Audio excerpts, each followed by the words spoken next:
Here I have Nissan Ariya Nismo, and let me show you how to use battery heater on the following car.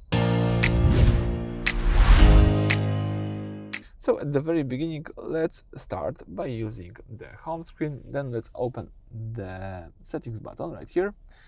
Under the setting, you've got the list of all settings of this car. Let's swipe to the left to find EV. This is this car with the plugger. Let's choose EV. From the following list, you need to scroll down to the bottom, and the last option is battery heater. So this is a really amazing feature.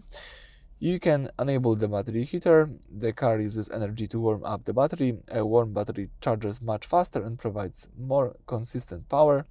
So keep this on in winter. If you navigate to a charger, the car will precondition the battery so you get the fastest possible charging speed when you arrive.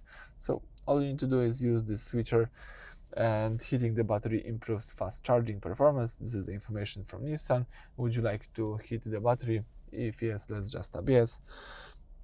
And that's it. Right now the car is heating the battery.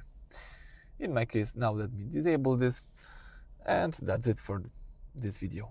Thank you for watching. Please subscribe to our channel and leave thumbs up.